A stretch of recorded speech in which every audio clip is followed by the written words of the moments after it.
큐티아 여러분 안녕하세요. 오늘은 5월 21일 금요일이에요. 함께 기도하고 오늘의 큐티 시작해요.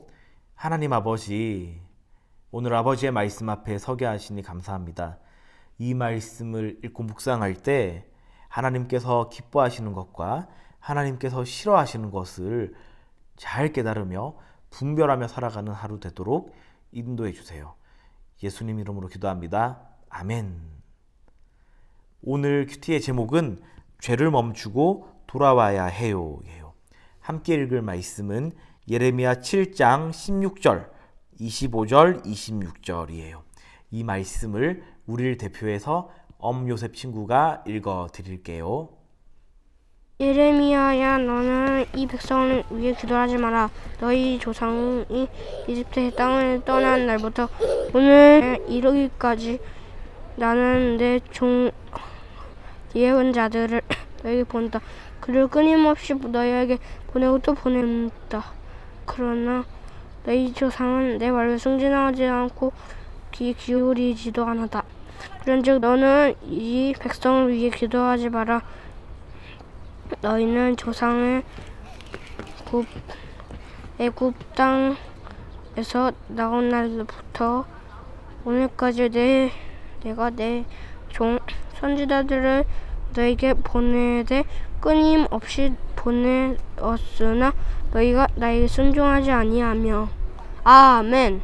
하나님께서는 사람을 창조하실 때 로봇처럼 창조하지 않으셨어요. 그렇다고 동의하시죠, 여러분도? 하나님께서는 사람을 창조하실 때 스스로 생각하고 결정하고 행동하도록 이성적 존재로 창조하셨어요. 죄로 인해서 하나님께서 기뻐하시는 뜻을 하나님의 말씀인 성경 없이 또는 성령님의 도움 없이 인간 스스로 알 수는 없게 되었지만 여전히 인간은 이성적 존재로 스스로 생각하고 고민하고 또 활동하는 행동하는 그런 존재로 하나님께서 우리가 살아가도록 하셨다는 거예요.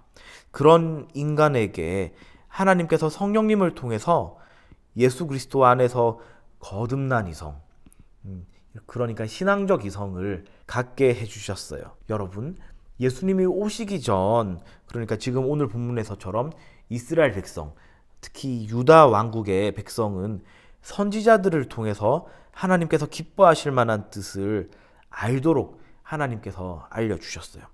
그런데 그들은 하나님께서 보내주신 그 선지자들의 말에 귀 기울였을까요? 아니에요.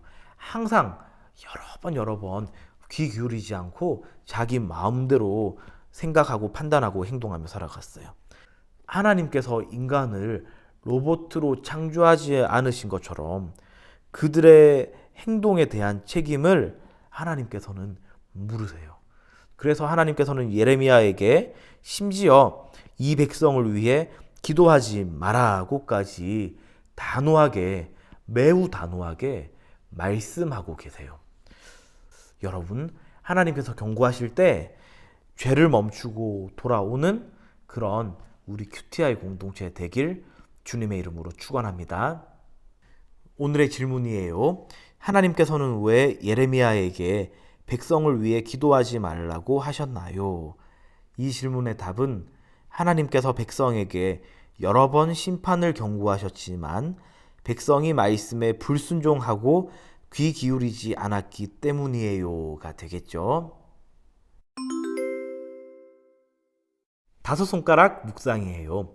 손가락 하나하나로 오늘 묵상한 말씀, 이 하나님의 음성에 귀 기울여 보며 정리해 볼게요. 자, 첫 번째 엄지손가락.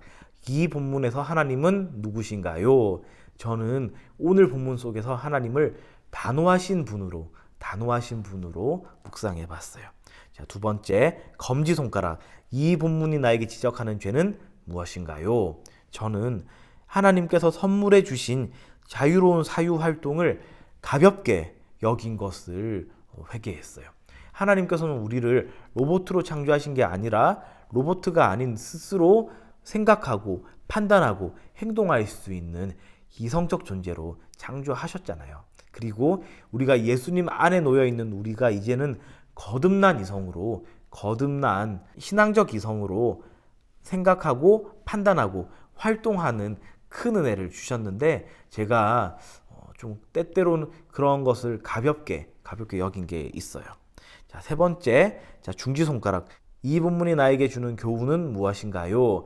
저는 하나님께서 경고하실 때 죄를 멈춰야 한다는 것을 다시 한번 이 본문을 통해서 배웠어요. 하나님께서 경고하실 때 하나님은 은혜로운 분이시니까, 오래 참으시는 분이시니까 하면서 계속 그 죄의 자리에 머무는 것이 아니라, 하나님께서 말씀하실 때 하나님이 싫어하신다는 것을 내가 자각할 때 멈춰야 한다는 것, 이것을 배웠어요. 네 번째, 이 본문이 주는 위로는 무엇인가요?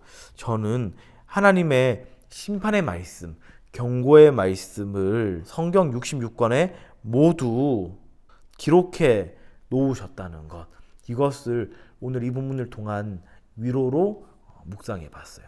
66권 말씀을 잘 묵상하면은 하나님께서 경고하시고 또 심판하실 만한 일이 무엇인지, 하나님께서 싫어하시는 것이 무엇인지 우리가 분명히 알 수 있거든요. 물론 안다고 해서 그것들을 안 하는 능력까지 우리에게 있는 것은 아니에요. 그럴 때마다 성령님께 더 기도하며 도우심을 구해야겠죠. 자, 마지막 적용은 여러분 이 본문을 묵상하면서 스스로 다짐했던 것들 다시 한번 정리해 보시면 좋을 것 같아요. 함께 기도해요. 하나님 아버지, 이 본문을 통해서 하나님께서 미워하시는 것, 하나님께서 싫어하시는 것, 그것을 우리가 말씀을 통해서 깨닫고 멈출 수 있도록 인도해 주세요. 그래서 하나님 기뻐하시는 뜻대로 살아가는 저희 모든 QTI 공동체 되도록 인도해 주세요. 예수님 이름으로 기도합니다. 아멘.